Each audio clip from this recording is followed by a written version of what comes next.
Hello and welcome back to the third edition of the series Through Grief and Beyond. And my name's Andy and welcome to the channel. If you're new to my channel, please hit subscribe and remember to hit that little bell button so that you get instant notifications.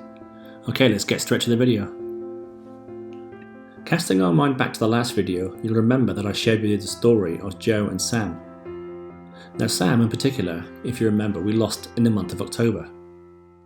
Leaping forward to October 1998, and we'll hear the story of David, our fourth pregnancy. And yet again, more heartache and loss. So as you can see, we spent time trying to have our first baby, and yet again we heard the news of the pregnancy. We reached and surpassed the 12-week stage with no complications. The scans were showing that baby was doing well, and so I began to see a little bit of light at the end of a tunnel. We were invited to go for a 5-month scan. So apprehensively, we made our way out to the antenatal clinic up in Derriford for the scan. So initially the scan was showing that baby was in good condition, and then the face of the nurse who was conducting the ultrasound suddenly changed from optimistic to showing signs of unease. What the nurse told us next was devastating to us. We were informed that the amniotic sac had burst and that baby was getting no nourishment. As David was only at the 20-week stage, this posed a big complication. Normally, after 23 weeks, your baby does not need amniotic fluid so much. So levels of fluid may not be a problem in itself, but the low levels are due to your waters breaking, and then there's a risk of infection.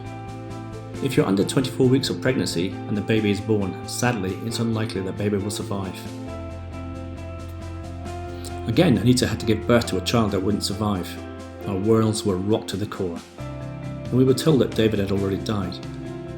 And yet Anita had to give birth. I don't remember the exact feelings I had. It was probably a mixture of anger, frustration and deep grief. Anita was taken away to give birth to David, and I sat in a waiting room in total numbness. Eventually a doctor came to me and said that I could go to see Anita. And we were asked whether we'd like to hold David or see him. We both agreed. Again, I don't remember my reactions, although I do remember lots of tears. We did have a short picture taken so that we could remember David.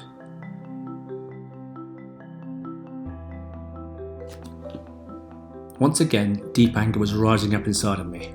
I had no trust for God, no faith, but still a deep love for Anita.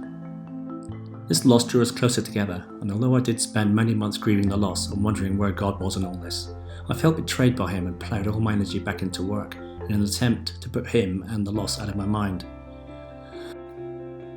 Although deep down I knew that God was there looking out for me, and even though I couldn't feel it, I knew he was doing stuff behind the scenes and gradually rebuilding my faith in him. Although it was hard because there was not much trust there, if I'm honest, and I really needed the full support of my church and family to get through.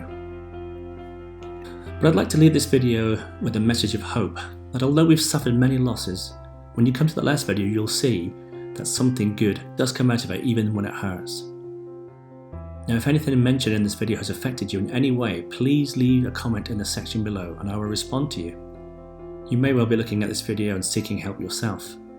I don't have the answer to why things like miscarriage or stillbirth happen, but looking back from where I am now, I know that God does heal and turn lives around.